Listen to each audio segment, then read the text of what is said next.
Hello, and welcome to the Get Lean and Eat Clean podcast. My name is Brian Grin. I'm a certified health coach, trainer, and author. And this podcast is for middle-aged men and women looking to optimize their health and get their bodies back to what it once was 10 to 15 years ago. I will give you simple, actionable items to get long-term sustainable results. Thanks for listening and enjoy the show.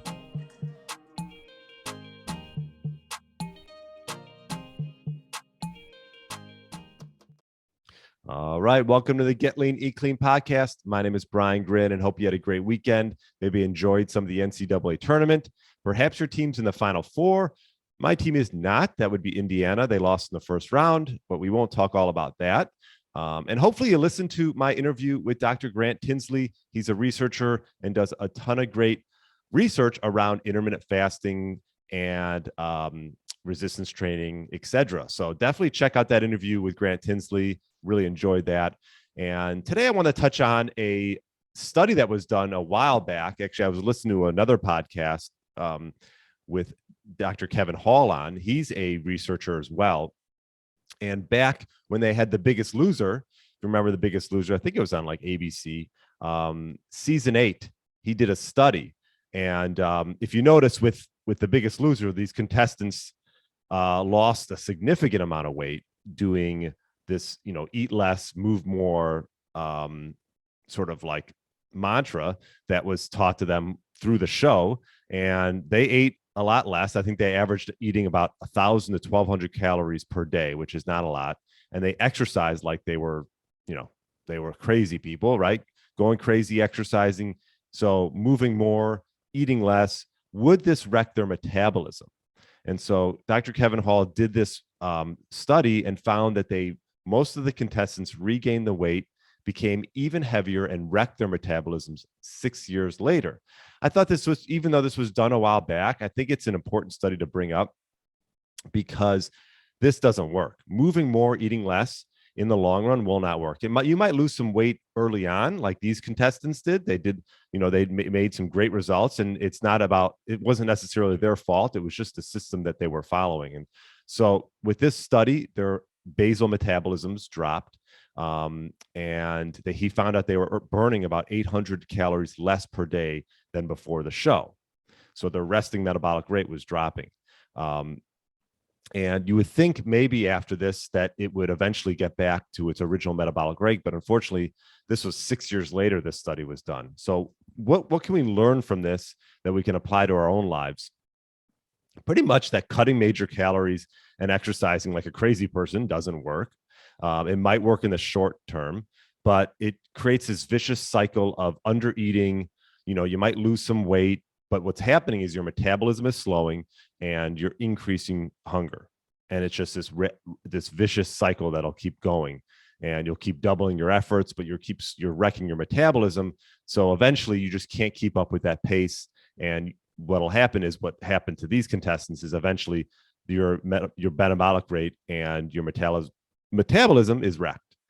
So the question is, and I had Dr. Jason Fung on the show. Definitely listen to that one. We touch a little bit on this, but he talks a while back about body set weight. It's almost like your internal body weight thermostat. So like, I'm sure you noticed that, and I noticed with myself, there's sort of this weight that you always find yourself going to. Suppose your body set, I'll give you an example. Suppose your body set weight is 200 pounds, right? And let's say you restrict calories. Okay, you leave all your macronutrients the same, meaning your carbs, your proteins, and your fats. That's all the same, but you restrict the calories. And in the short term, you lose weight. You might get your weight down to 180. But what's happening is your body is going to try its hardest to get your body set weight back to your original 200 pounds. If you notice that a lot of people yo-yo diet, right? They'll restrict calories, maybe start exercising, get their body weight down, but their body set weight, it's almost like this internal body weight thermostat. It'll always end up going back up to what it's used to being at. Your body wants to work in this homeostasis. So, and it'll do this by increasing ghrelin, which is your hunger hormone, and suppressing some of your satiety hormones like amylin, peptide YY, etc. So it can be puzzling, right? You think to yourself, God, I'm eating less. So I lost weight, but I'm just going back to my original weight all the time. So what's happening is your total energy expenditure is slowing down, resulting in metabolism slowing down. Your body will sort of like your body temp drops, your heart rate could drop, blood pressure, heart volume decreases, all this to conserve energy.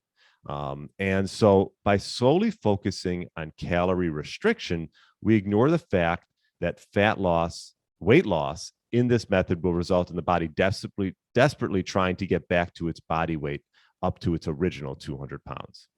So the question is, how do we get out of that? How do we get our body set weight, which in this example was 200 pounds? Let's say we want to get to 180, our body set weight. It's almost like setting the temperature in your house. If it's at 70 and it's a really cold day, yeah, it might go down a little bit, but eventually it's going to come back up to 70. So one thing you should know is cutting calories will put you into this sort of starvation mode and result in wrecking your metabolism. So what can we do to lose weight while maintaining our metabolism, not wrecking it, and possibly even increasing it? Well, you hear it all the time on my show, and I talked about it a ton with Grant Tinsley, with Dr. Jason Fung, fasting. And there's a difference, and I won't get into every little thing, but the main hormonal effects of fasting outdo calorie restriction, because your body senses that you're getting no food, and the following will occur. Growth hormone could surge, which will help maintain your lean muscle mass. Noradrenaline surges, so these counter-regulatory hormones are working in your favor, not working against you when you calorie restrict. So noradrenaline will surge, which will keep your metabolism up. And insulin, most importantly, will drop. And so these so-called, like I mentioned, counter-regulatory hormones, these are natural reactions to fasting. So we must access our fat stores, and the only way to get there is by lowering insulin levels. And fasting is the most efficient way to lower our insulin levels, which allows for lipolysis, or what's called fat burning. There's been some studies done on alternate day fasting that basal metabolism doesn't shut down your fasting, doesn't shut down during fasting. It's maintained. Okay, so in order to fix, if we have a broken metabolism, we need to allow access to our fat stores. And the easiest, not the easiest, might not be always the easiest, but the best way to do that is through fasting. It lowers insulin, maintains metabolism, and calorie restriction does the opposite.